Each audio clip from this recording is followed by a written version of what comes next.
नमस्कार दोस्तों, कैसे हैं आप सब। स्वागत है आपका प्रियंका केयर टिप्स में। दोस्तों, आज मैं आप लोगों के समक्ष लेके आई हूँ भादो मास की जो पूर्णिमा है उसके महत्व के बारे में, और उसमें क्या क्या चीज़ें करनी चाहिए और किस चीज़ की पूजा की जाती है और क्या क्या चीज़ें होती हैं, ये संपूर्ण जानकारी मैं आपको देने वाली हूँ। वैसे तो साल के जो 12 महीने होते हैं, 12 महीने में पूर्णिमा तिथि आती है जिस दिन हमें चंद्रमा पूरा दिखाई देता है, और लोग इस दिन व्रत भी रखते हैं पूर्णिमा को। इस पूर्णिमा में खास ये है कि जो भादो मास की पूर्णिमा तिथि होती है उसमें श्रद्धा पक्ष हमारे शुरू हो जाते हैं।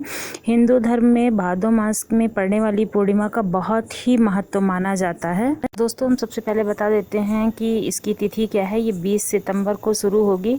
पूर्णिमा तिथि 20 सितंबर सुबह 5:29 से 21 सितंबर 5:24 तक का रहेगा, और जो इसका राहु काल होगा वो 7:30 से 9:10 तक का रहेगा। इस बीच में आपको पूजा पाठ या तर्पण नहीं करना होता जब राहु काल हमारा चल रहा होता है।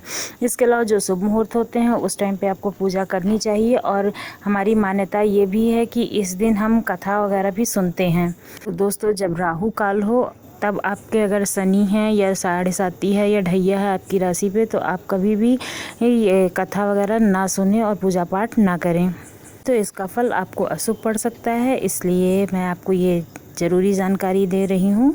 इस महीने में भगवान कृष्ण और भगवान गणेश की भी पूजा की जाती है।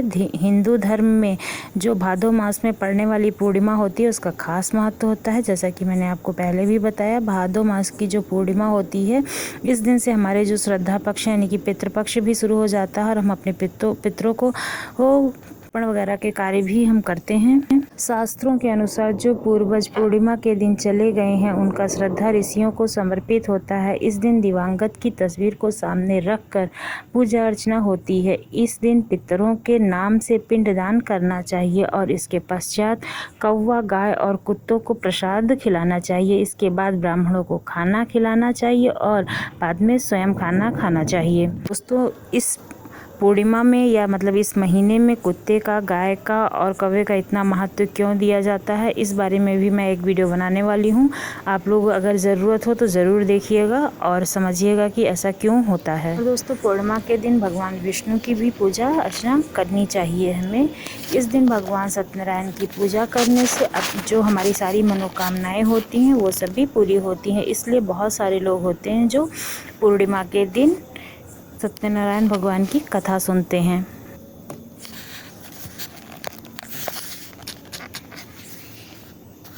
हमारे हिंदू धर्म में और हमारे शास्त्रों में ऐसी मान्यता है कि अगर हम इस दिन विष्णु भगवान की पूजा करते हैं और सत्यनारायण भगवान की कथा सुनते हैं तो हमारी जो सारी मनोकामनाएं हैं ना वो दोस्तों पूरी हो जाती हैं। और जो लोग पूर्णिमा का व्रत रखते हैं उनके घर में सुख समृद्धि का वास होता है। ऐसा माना जाता है कि इस दिन स्नान और दान करने से विशेष महत्व होता है और विशेष पुण्य प्राप्त होता है हमें। भादो मास की जो पूर्णिमा होती है उसको खास दिन इसलिए भी माना जाता है क्योंकि इस दिन से हमारे पितृपक्ष की शुरुआत की जाती है। जिनके माता पिता जिस तिथि को नहीं रह गए होते हैं उनको उस दिन ही तर्पण दिया जाता है, और पंडित को दान दक्षिणा देकर भोजन कराया जाता है। और जैसा मैंने पहले बताया कि गाय और कुत्तों और कौवे को खाना भी खिलाया जाता है। आपको ये संपूर्ण जानकारी कैसी लगी ज़रूर बताइएगा, और चैनल को सब्सक्राइब करना ना भूलिएगा, जैसे मैं इसी तरह की वीडियो लाती रहूँ।